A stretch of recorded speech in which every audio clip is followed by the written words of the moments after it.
So here's ARC 273, the Rose Galaxy.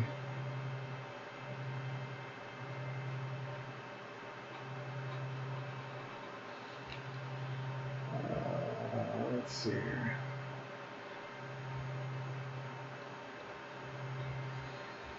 All right.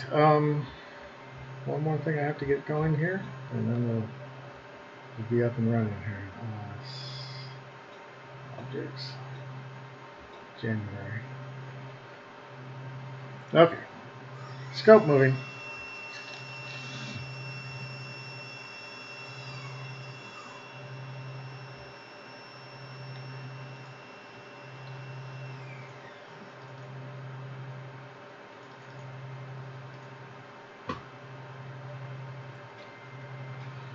All right, the scope's repositioning itself right now.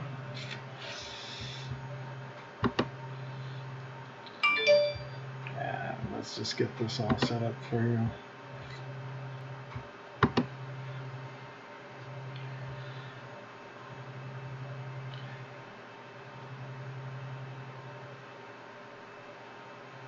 Okay, we're going to be looking for our next object.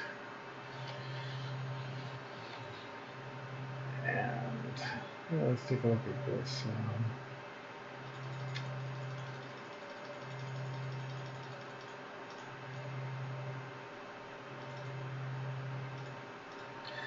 About 10 seconds, we should have a picture here.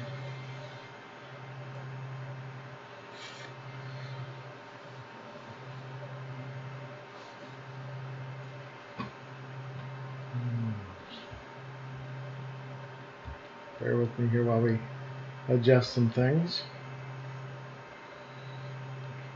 There we go. Bubble nebula.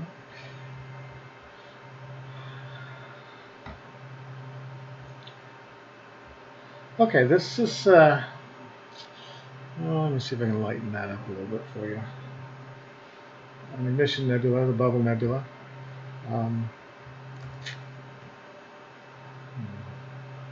Make a few adjustments here for you.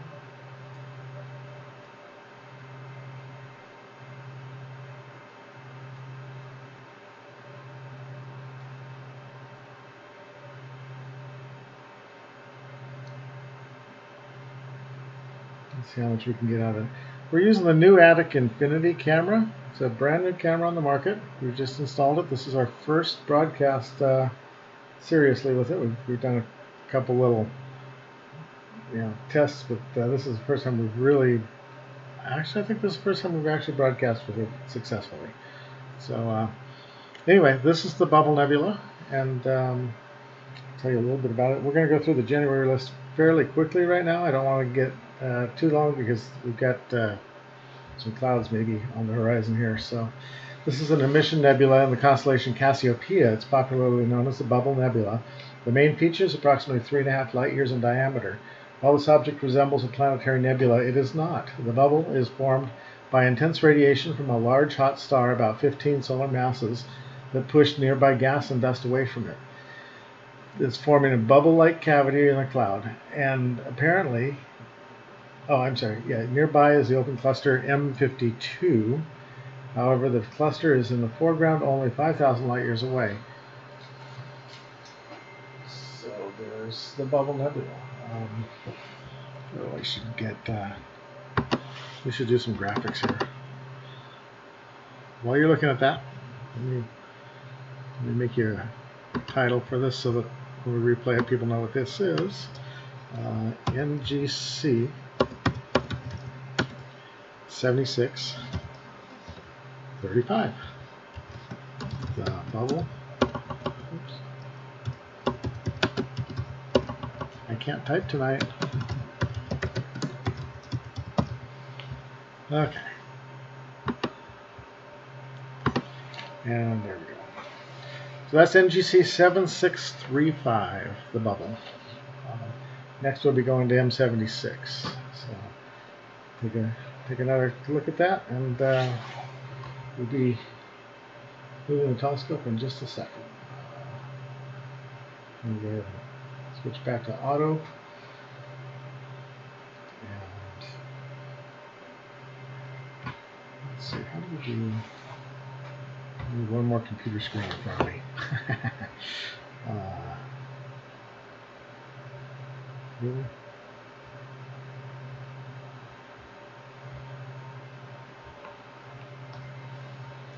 Okay, M76, the little dumbbell, coming up next. We'll go ahead and go to Finder mode here.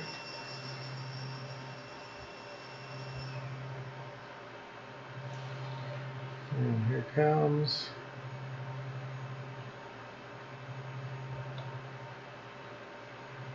Okay, the scope has a real fast finder mode. We can see things in black and white in real time as the scope is moving. So there we come. This is not the bubble anymore.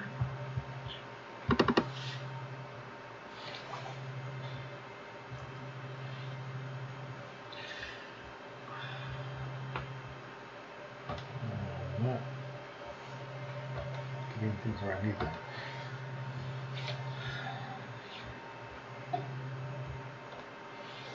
Okay. We'll look at that while it comes in. Let's give it a few more seconds to expose.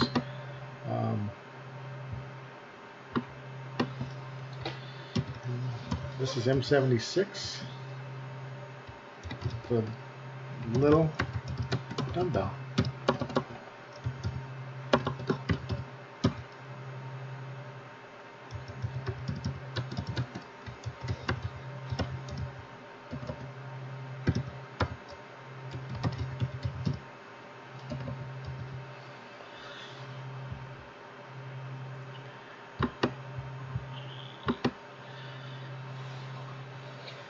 All right, let's see if I can make this a little bit prettier for you now that we've got a few images on it. Brighten this up a little bit.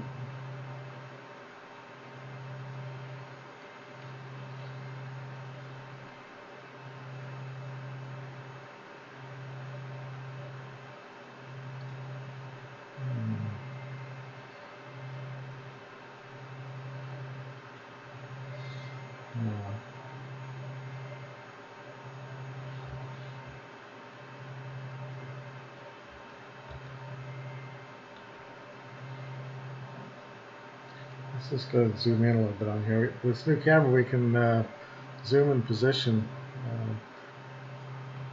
some things. This is the little dumbbell. We're zoomed in pretty far. That's a planetary nebula. So let's talk about that just a little bit.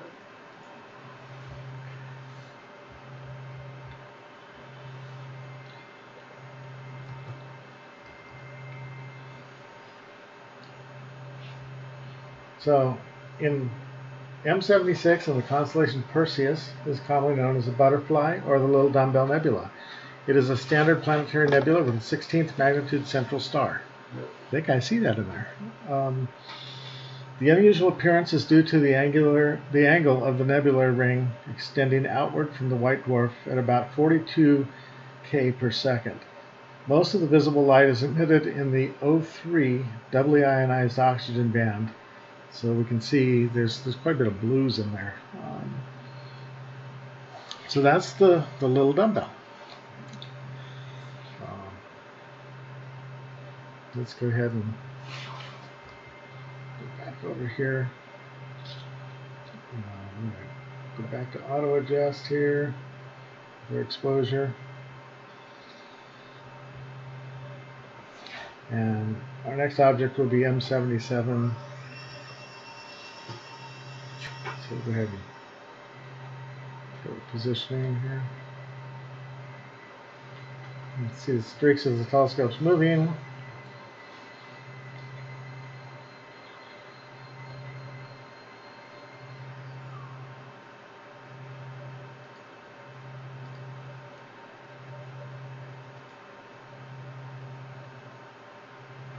That's no longer the little dumbbell, is it? Okay, should be able to get in.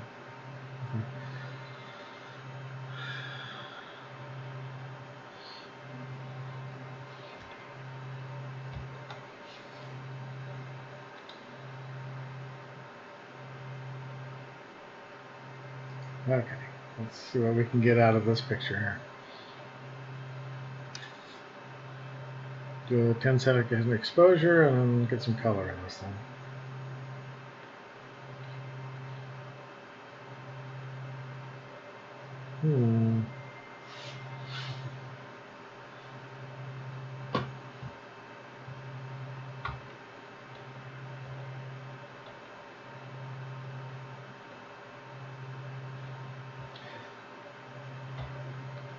Okay, so this is M77. It's a Seyfert galaxy. Let's see if I can get this looking any better. Is this right? M77. Let me go check something. Oops.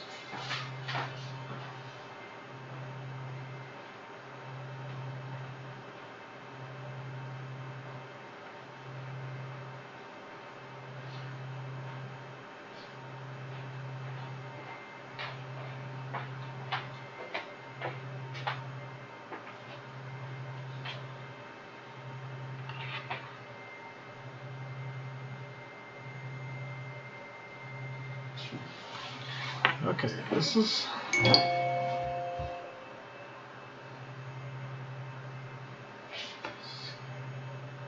Cetus A.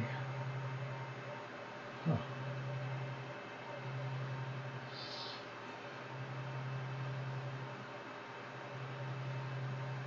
Magnitude spiral galaxy.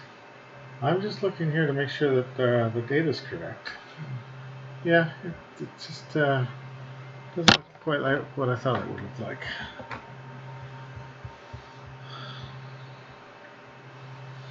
Let's see if I can get another picture of it to compare. No, this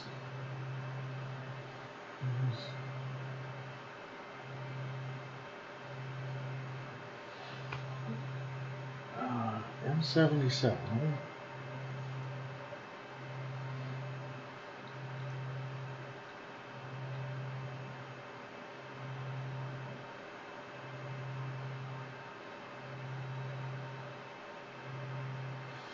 Okay, we might need to make some adjustments to this. So that's adjusting things live does. Takes a little while ago sometimes. This is M77.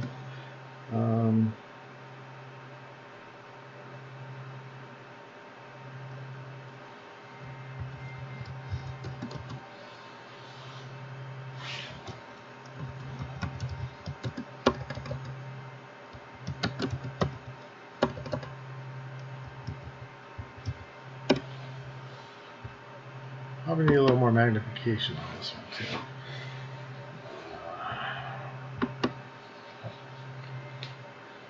So let's see what we can get out of this guy.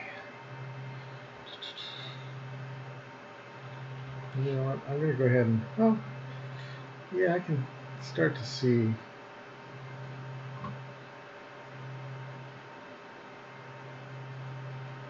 Let's bring it up bigger here. Here's just the core that we were seeing there. There is some spiral there. Now that I look at it. Okay, we could have some fun with this.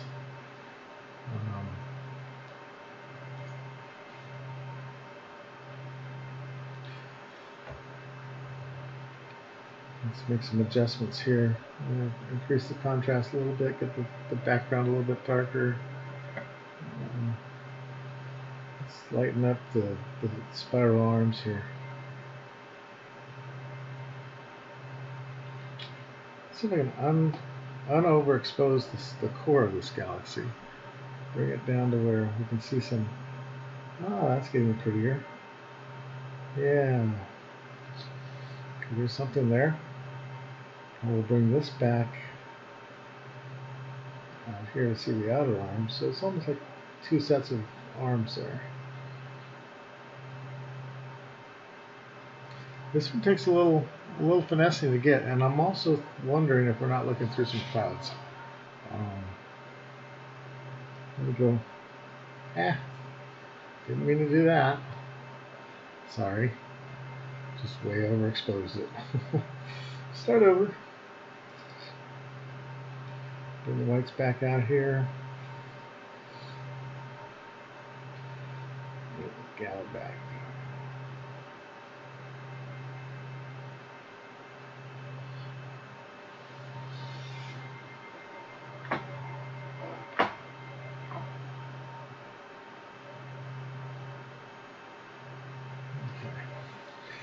So, yeah, you can kind of tell it's a barred spiral. If I had more time, I might be able to make this a little bit nicer. Does this help any if I do that?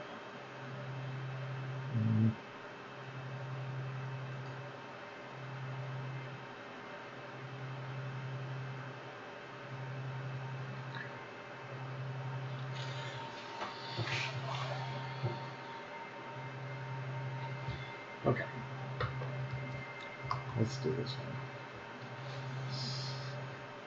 So M77 is a type SB Seyfert galaxy in the constellation Cetus.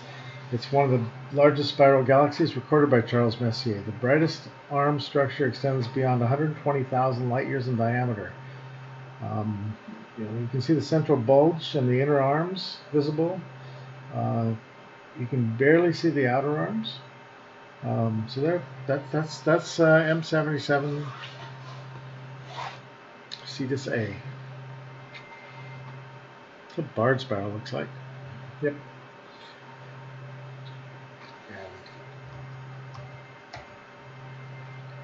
We'll be going to NGC 1300 next. So let's go ahead and get that ready.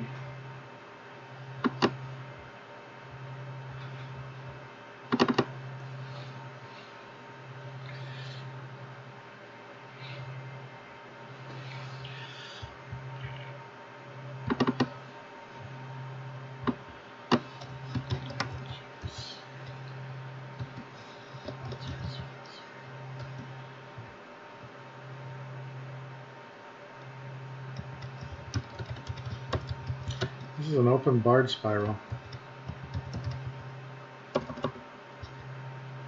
Give it just a minute to come in.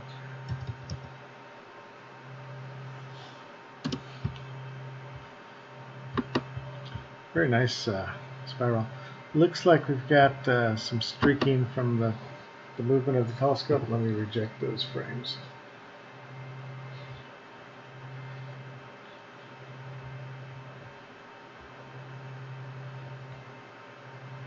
So we'll just reset the stack here and start over. We go for auto adjust on the brightness. Let's see what we get. Okay, there we go. Now I'm going to take this down so it doesn't blow out the core so much.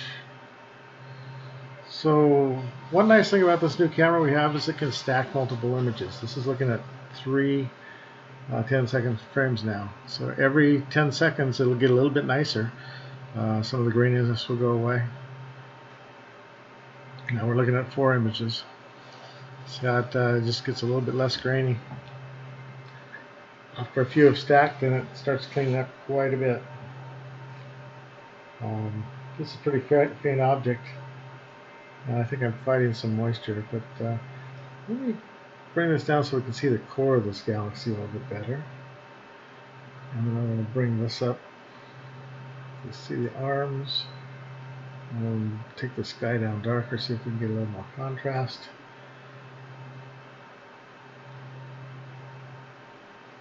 Playing with the exposures here. Very nice S shape, huh?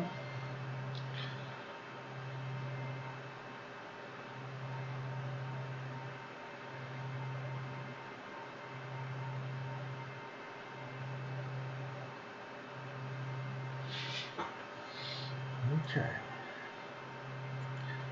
Take a look at that for a few minutes.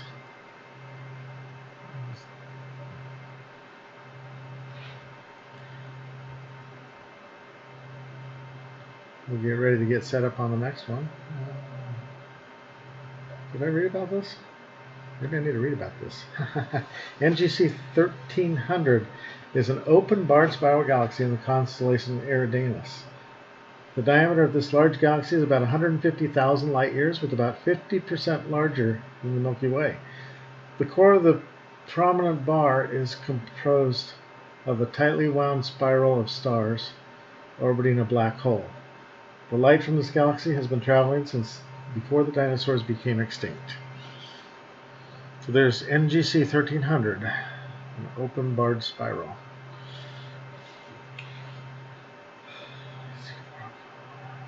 Okay.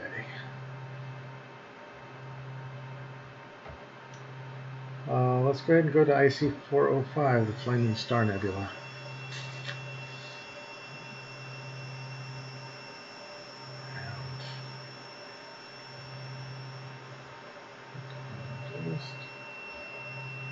You can watch your scope moving in real time if you want.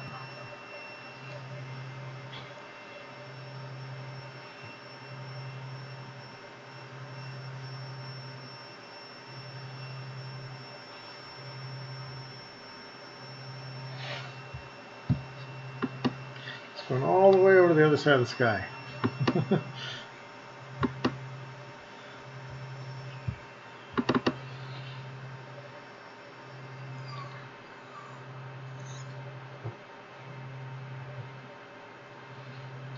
Okay. Looks like I'm going to want to move that just a little bit. Yeah, there's this one here. Centering. Put this over toward the middle more. Maybe up a little bit. Ooh.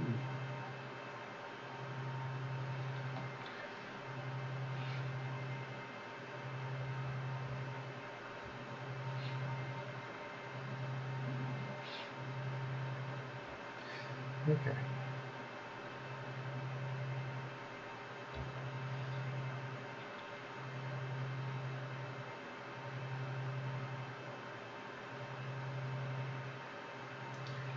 Expose this and see what we get.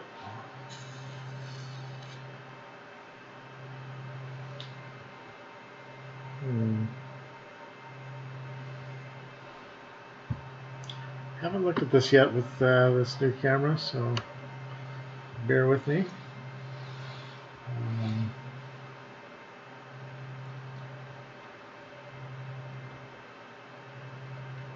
Take a look at this. Oh, there it is.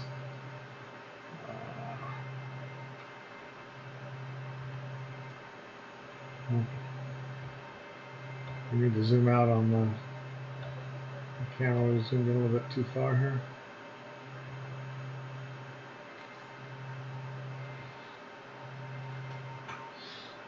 I think I want to move that again too a little bit. So let's go back here. This camera has a really neat feature where we can set it to move things pretty much in real time. So if we go over here like this, we can say, okay, it's a black and white picture, but we can see that. And I'm going to move this over. I'm going to move it up so that we see more of the nebula.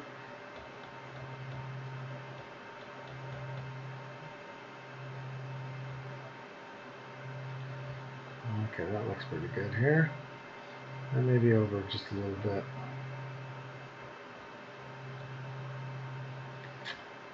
All right. Now, start imaging the color image of it. Let's see what we get.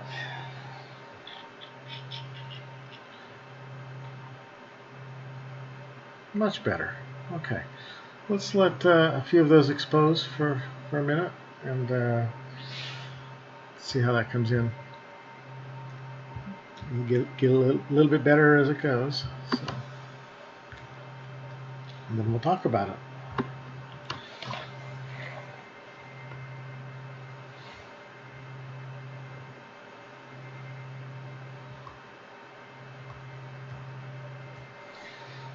This is IC405.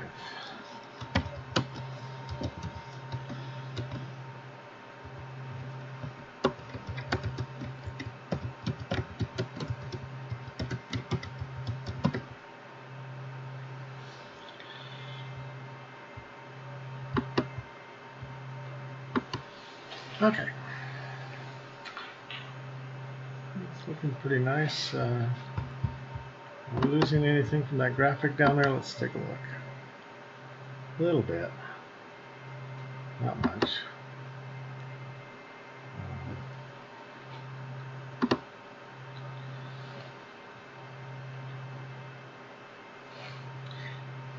Okay, let's play with the exposure a little bit. Put that back in there. And adjust our camera. Let's see.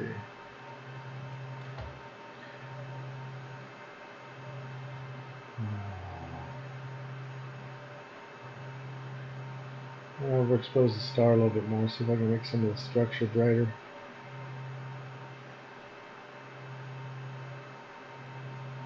Oh wow.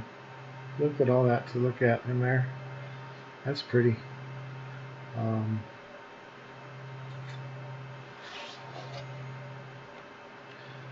Although I am going to move this back up a little bit, so we're gonna do this and say let's move up to about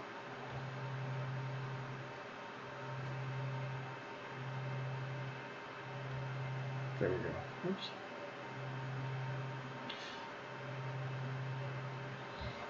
Okay, back to color mode.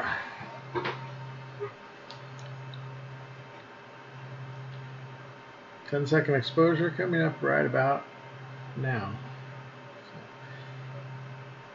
So there we go. Let's adjust the brightness here.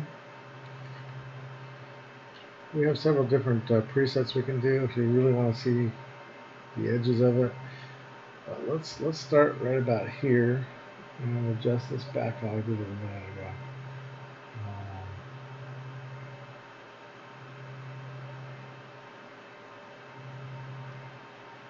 This is going to get a little bit better as time goes by here. So let's let that expose a few more exposures and just kind of watch it grow here. I think I need a little bit more. Hope you can hear me okay. I need to set up a headset mic, but I just really quickly just set it up on my laptop here. Oh, that's looking nice. You know what? This whole area is nebulous, so I'm going to bring that down there. Look at that.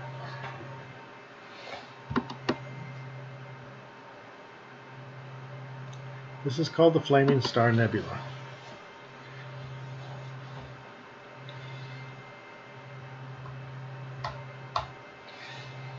So this is Caldwell 31 or Sharpless 229, IC 405. Some of the catalog numbers you can look it up as.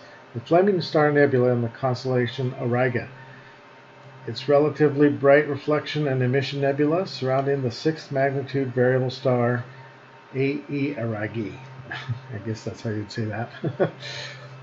Aurigae, that would be it. About 1,500 light years away. The nebula is about 5 light years in diameter and spans about 30 minutes of sky. That would be about a half a degree of the sky. About the size of the full moon. This is about, oh yeah, that's what the script says too. This is about the same apparent size as the full moon. So if you look at this, there's just so much to look at. Let me see if I can get in here. This camera will let me play a little bit with you. This is a lot easier when you're here because we can stand at the touchscreen and do all kinds of movements and stuff like that. I'm working this remotely from the office, so I can do the broadcast alone. But if I get over here on the screen that we're looking at, and let's just zoom in on something. Like See if I can zoom in here. Look at the structures. Isn't this amazing? So, scroll down here. Look at this thing here. These gas clouds. They're just amazingly large, but also you can just see what's going on here and how the stars are illuminating some of the stuff. The blue typically is reflections, and the red is emissions. So you can see the reflection of the star. Look at this. This is amazing. So much to look at in here. So when you come to the observatory, feel free to have us zoom in, move around, and say if you see something interesting, say what is that little thing, and we'll either look it up or let you go home and look it up yourself. So there's so many things that we can see with this new camera that we've never seen before. So this is so amazing.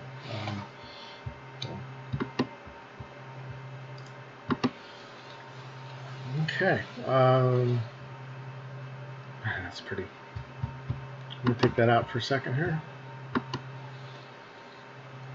This was not near as pretty last year with the old camera. I'm going to do a side-by-side comparison. That is so nice. While you're watching that, I'm going to go ahead and get the next graphics and everything set up. So,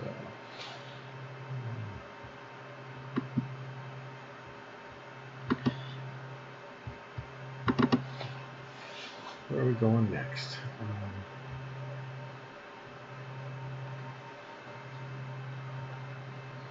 This would be M42. Gee, I wonder if we can find that. I'll let you watch this for just another minute, though. So, M42, they're great.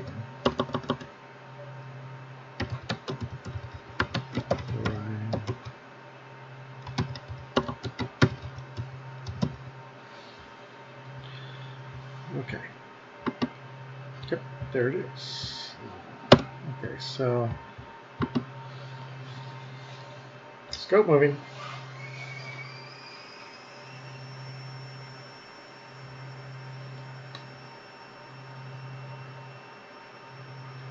These streaks from the stars going by. Okay, let's see, where are we going to be here?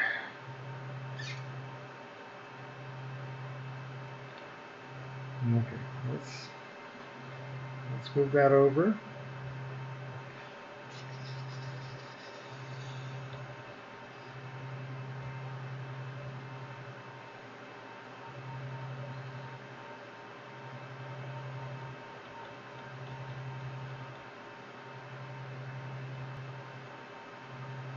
This is just an amazing structure here. Okay, so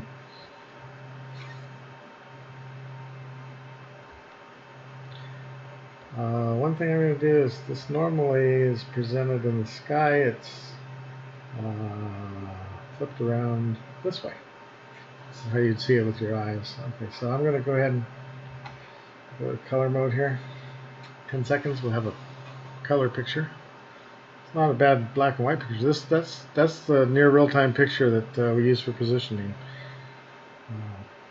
Okay, yeah, there's a pretty amazing picture, but just watch as we go do some things to this thing. One thing I'd like to show you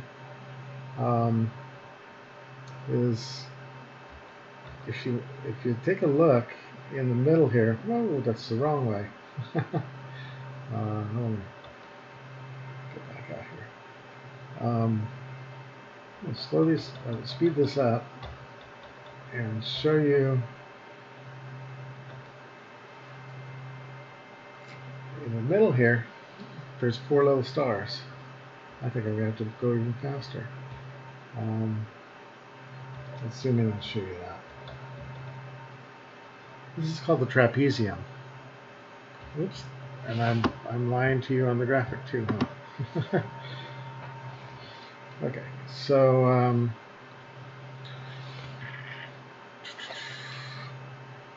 let's see if we take that.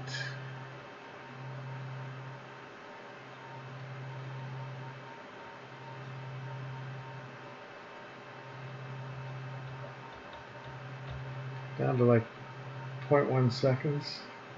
Does that work? Yeah, let's go to 1 second exposures. Okay, those stars in the middle there, those are some of the youngest stars in our galaxy, and they're what's illuminating most of this nebula. I'm going to go ahead and go up to about 5 seconds on this exposure. And as we see that, you can see there's a cocoon around those stars. As we just make this a little bit brighter, and you can see how the stars are carving out a bowl, blowing away the gas structure from their solar winds. It's kind of cool to just kind of bring this up slowly, and you can really see the shock wave, or the bow wave as it's called. So now let's go ahead, and I'm going to go ahead and zoom this back out to normal, so that we can see the whole glory of this nebula. But just remember those 4 stars in the middle there, and then we'll continue our process of going out farther and farther. Oops, I hit the wrong button there.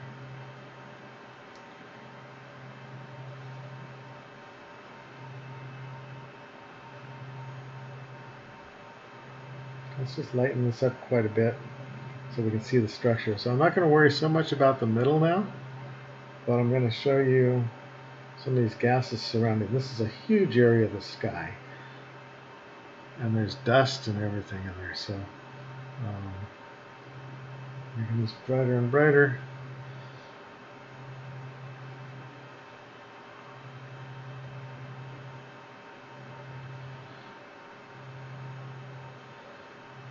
Okay.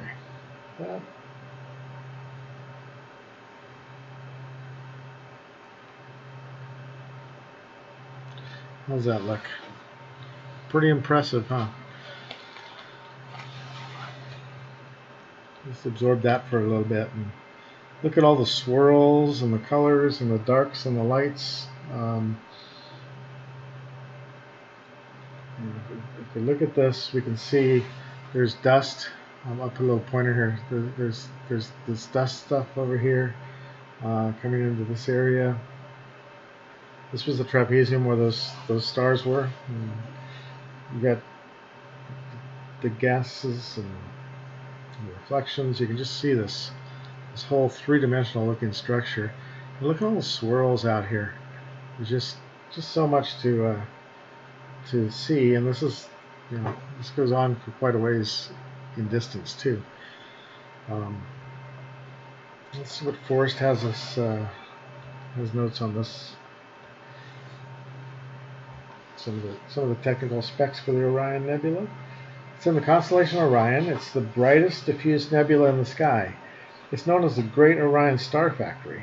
This combined emission reflection nebula has been found to harbor scores of newly forming stars. With low magnification, you can see this impressive nebular structure. This is bigger than the moon. At a higher magnification, you can look at the trapezium, which is what we did a minute ago. And those are the central stars. Now, when you look in the sky, you can see this with your naked eye. This is the sword of Orion. When you look at the Orion's belt, the 3 stars in Orion's belt, the fuzzy spot hanging down from that belt is the Orion Nebula, and that's what we're looking at here. And I've lost my mouse. Okay, there it is.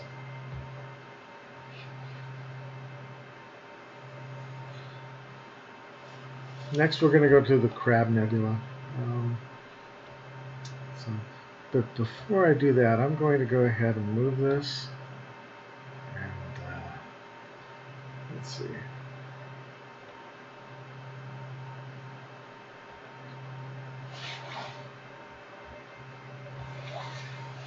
I'm going to move farther down here and just see what's out over here and over there. So I'm gonna move the telescope. It's going to streak out a little bit, but it'll come back to us.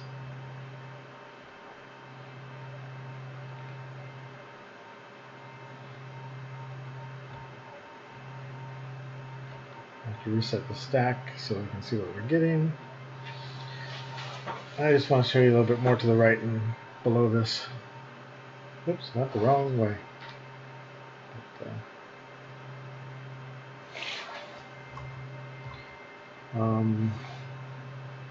well, let's do this just so you can see how big this thing is. We're going to go back to the black and white mode where it's a lot faster. Then we're just going to move the telescope around a little bit and show you how far this thing goes. So let's go the other way. Okay, so we'll put that off the screen there, and you can see. Come back just a little bit. Go up this way. Up is down, down is up on this one right now. Okay. Now let's look at this over here.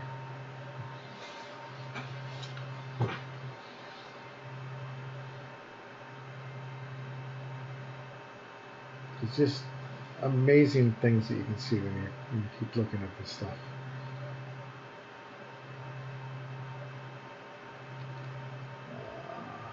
Let's go back to medium. More of these clouds. So remember that the main part of the nebula is in the upper left. Look at that. I mean, come up to the observatory and experience this firsthand, where we can position the scope around and you can say, I want to see what's over there. I want to look in there. But look how 3D this is. When you look at this on a 60-inch monitor in our classroom in real time, it's mind blown.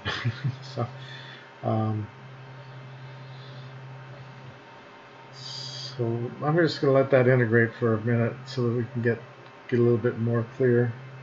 But I'm going to take this down just a little bit and take this up just a little bit. So look at this. It's just amazing the different things you see as you adjust the exposure too. I'm going to let you watch that for a minute.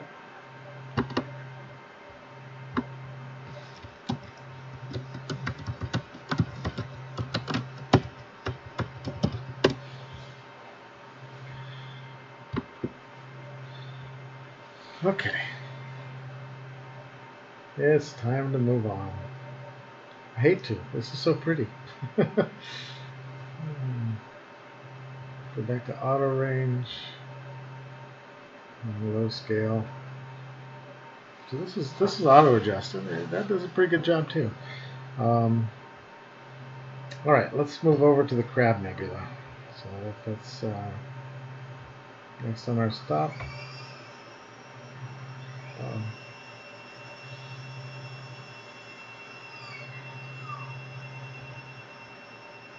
Positioning.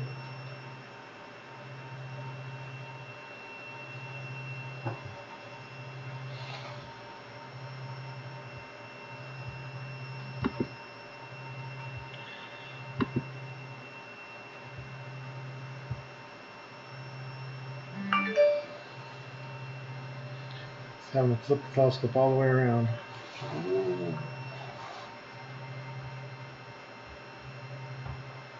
You know what? It's not pointed right at all. It didn't like what I did. I hit 2 buttons in a row, I think.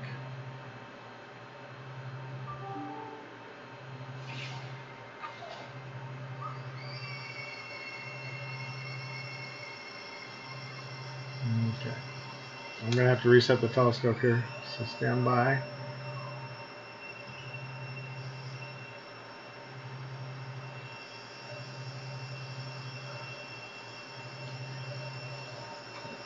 Kind of ran away from me here.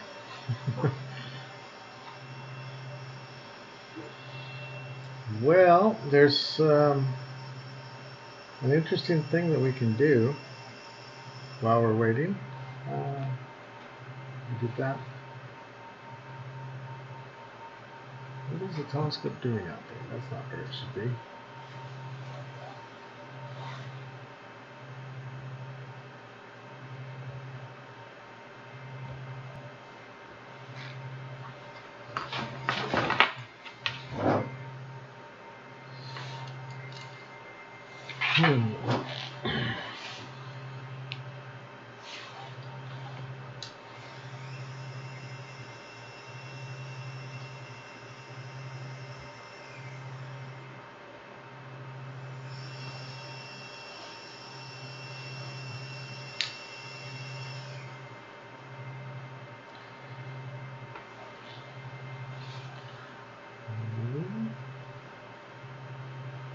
Stand by. I gotta go realign the scope manually.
Okay.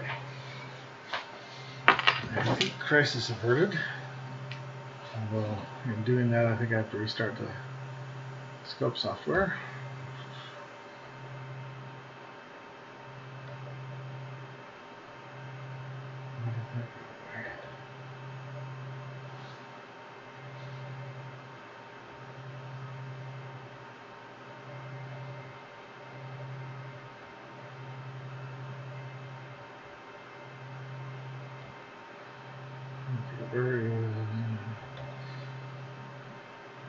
Come back up here in a second.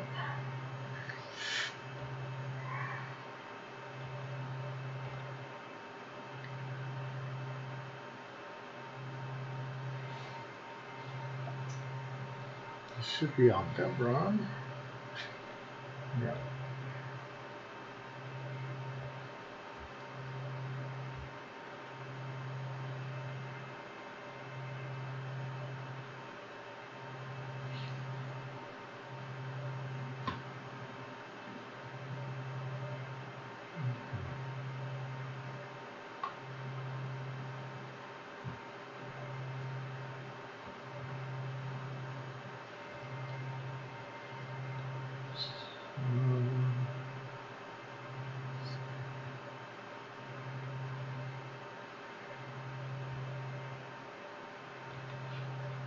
Everything had to be reset, sorry.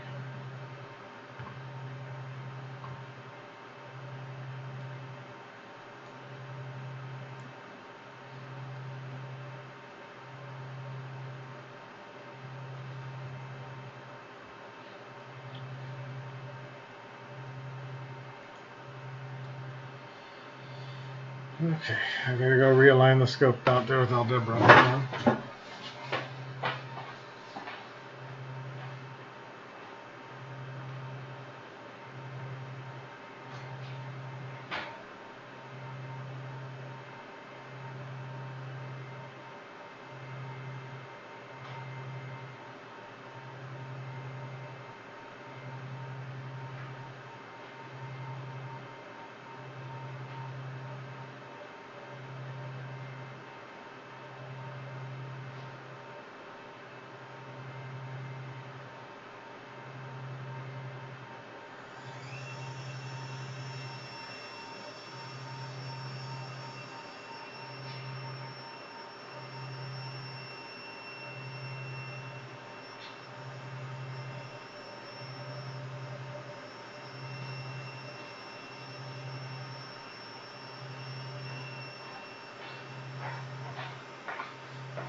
Okay, now the scope looks like it's headed over toward Taurus.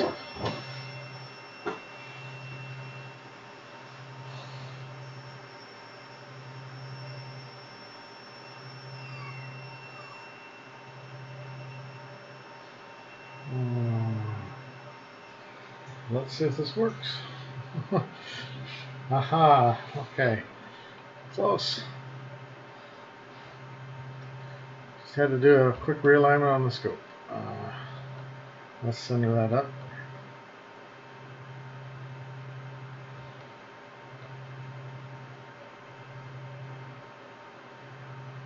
Okay, that's pretty close to center. Recalibrate that. And let's rock and roll again. Back over here to color imaging.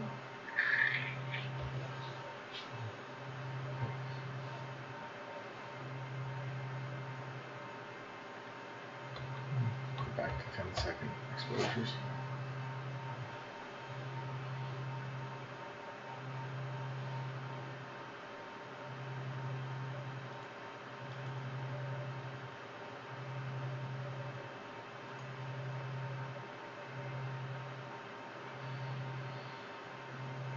Okay, this is exposing. Let's let it get a little bit better, and then I'll talk about it in just a second.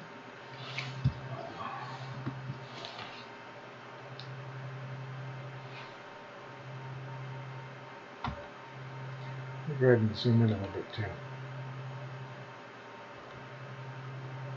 I can do 2 levels of zoom. Look at that. Yeah. Push that up a little bit.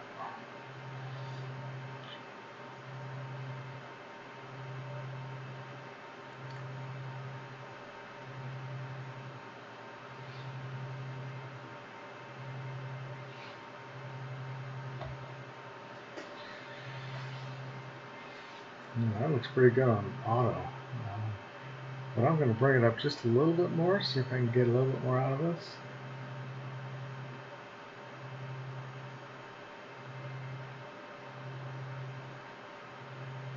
Too far. Okay.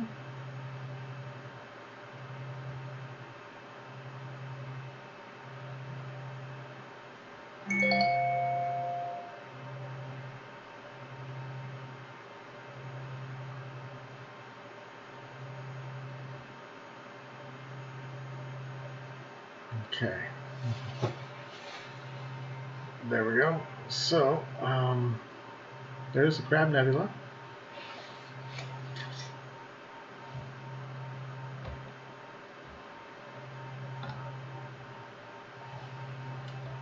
So M1, Messier number 1, the Crab Nebula is in the constellation Taurus. It's the brightest and most famous supernova remnant in the sky. This expanding gas cloud is the result of an exploding star observed in 1054 AD. Chinese astronomers recorded that it became 4 times brighter than Venus and was a visible daylight object for 23 days. The gaseous shell is now about 10 light years in diameter and is still expanding outward at a high rate of 1,800 kilometers per second.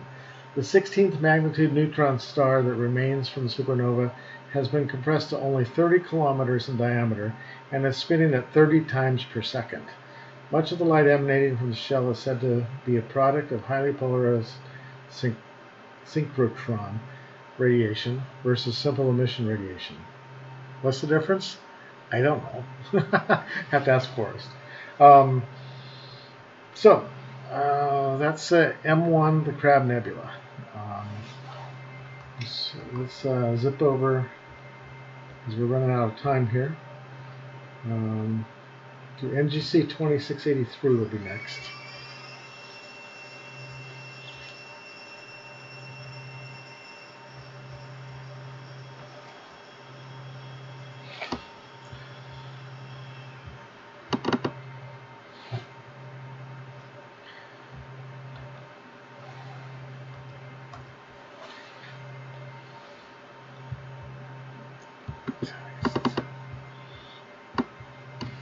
NGC 2683.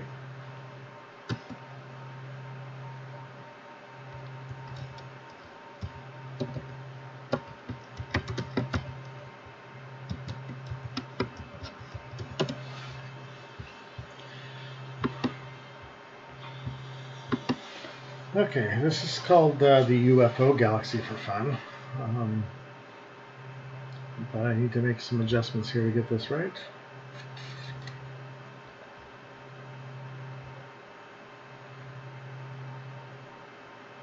Reset the stack.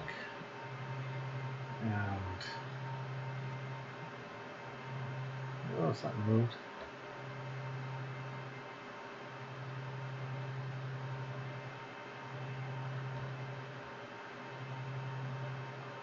Let's zoom back out.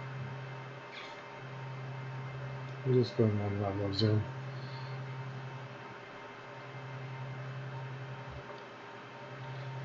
Alright, let's see what I can get here out of this thing. I don't like the way the core is blown out a little bit. Let's bring this up. Darken these a little bit.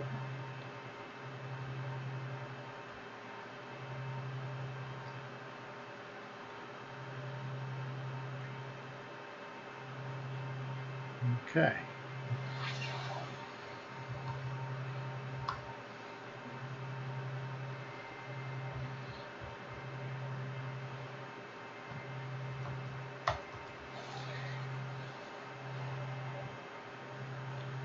NGC 2683 is a spiral galaxy, glowing nearly edge-on at 10th magnitude. Discovered by William Herschel in 1788, this galaxy is receding from us at about 410 kilometers per second. The popular name for this twin of the Milky Way is the UFO galaxy. Under very good transparency, you might be able to see hints of a mottled texture just below the core.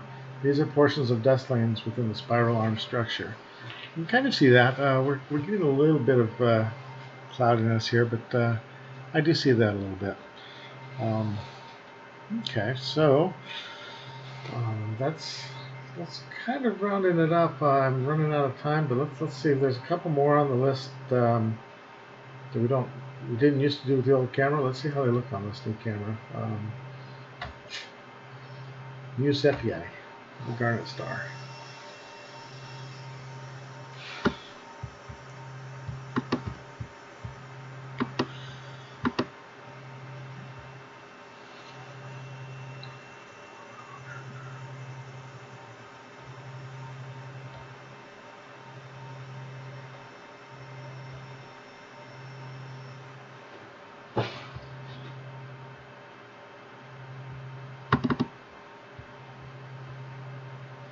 Uh-oh.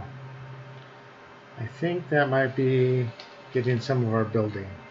What's going on here?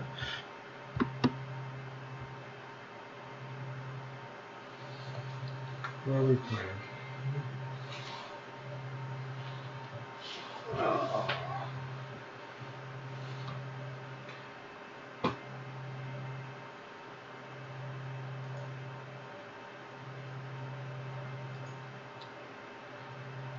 Yeah. I think, unfortunately, we're getting a little bit of our ball. Let me turn off the light.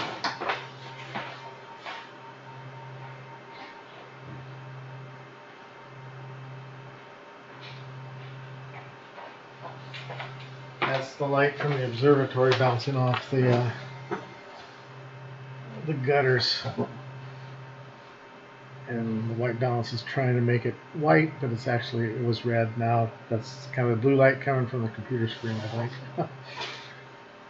Well, we're not going to look at the garnet star tonight. We'll have to pick another night. It's a little bit late for that tonight.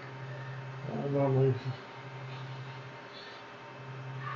let's see.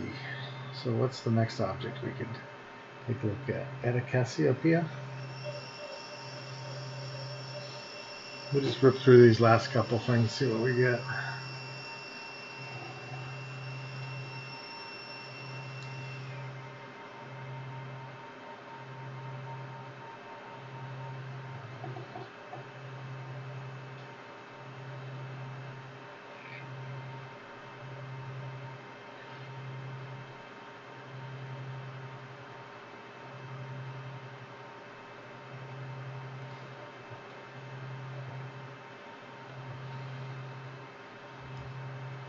These are objects we normally look at through the refractors here.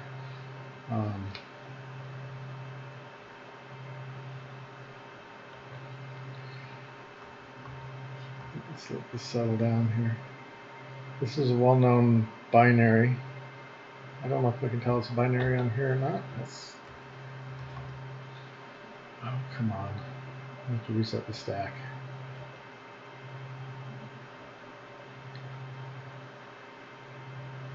Oh, that is my connection.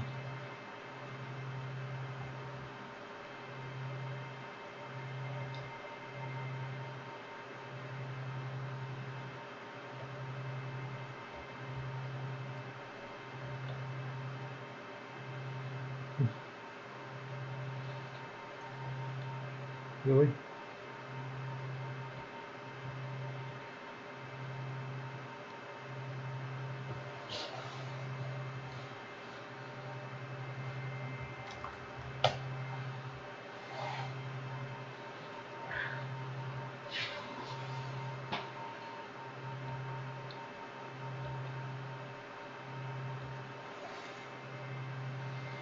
Somehow I just got kicked off the network on my computer. I'm going to have to go reset that manually.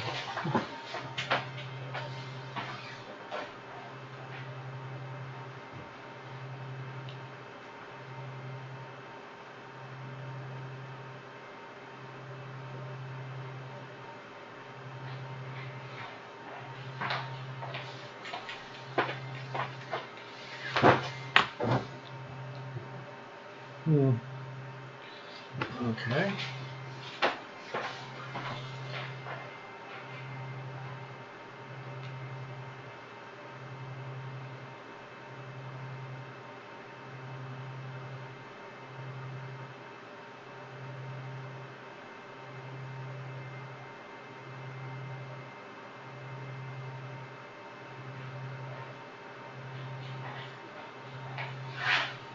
Yeah, I'm not going to be able to resolve that very well tonight. Okay. NGC 869. Well, you know what? Let's go to the Pleiades.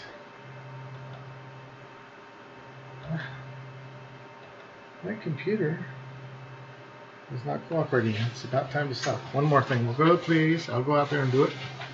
And you'll see it.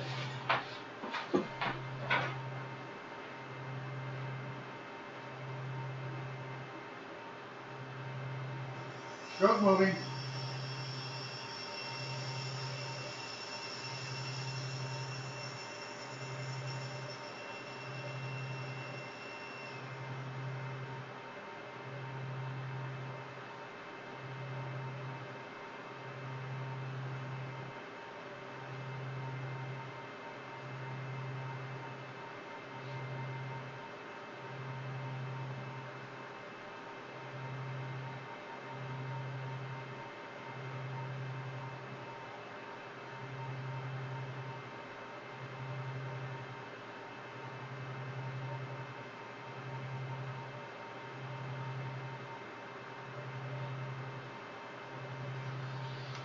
The Seven Sisters of the Pleiades is a really nice reflection nebula in a open cluster.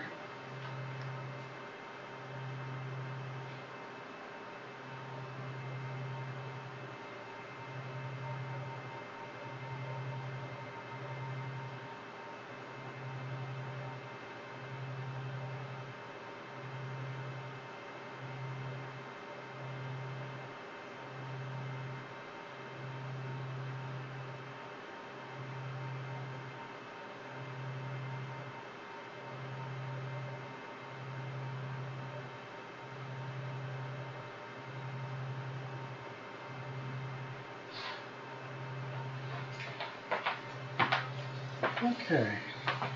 I need to zoom out on that somehow. Let's see.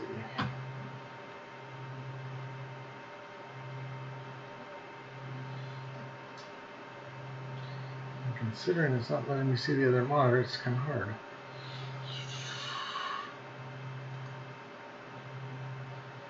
Let's see. If I go over here, I can use the mouse wheel.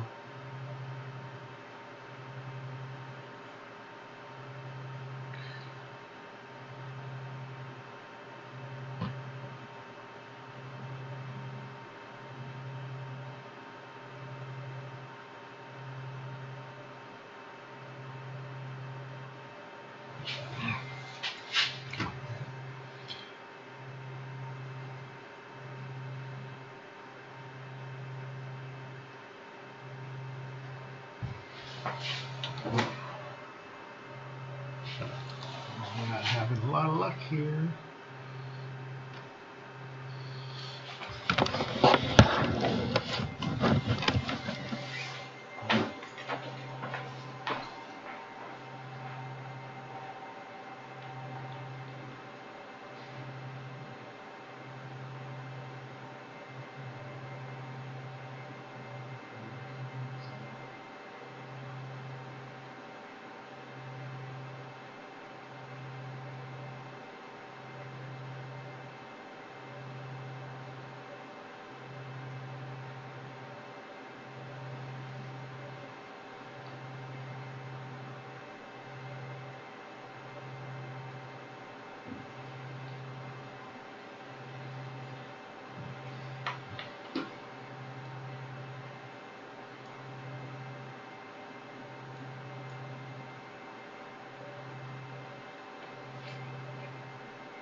Okay, this is M45, the Pleiades.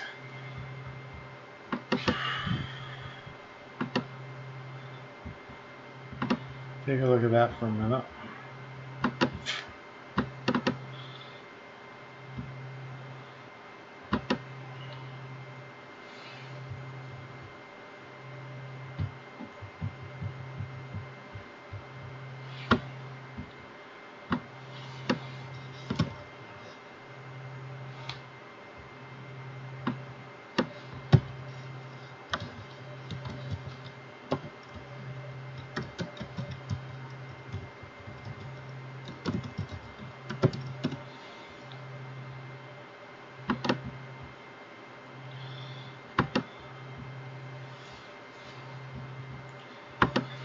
So, M45 is also known as the Pleiades. It's a young open cluster in the constellation Taurus. With an estimated age of about 60 to 100 million years, the brightest stars are of stellar type A, glowing as a loose cluster of white diamonds.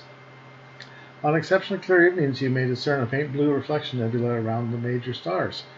You know what? With our new camera, we can get that pretty much any night. And I've seen it even through some overcast. So come on up and take a look at the new camera. It's awesome. In fact, this blue haze is an unassociated cloud of dust that the cluster is passing through at a relative velocity of 11 kilometers per second.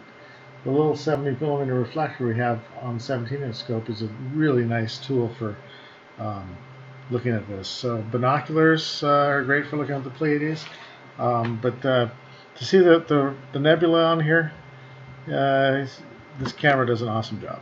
So anyway, that's it for this evening, and I just one last. Whoops! I just did the wrong thing there.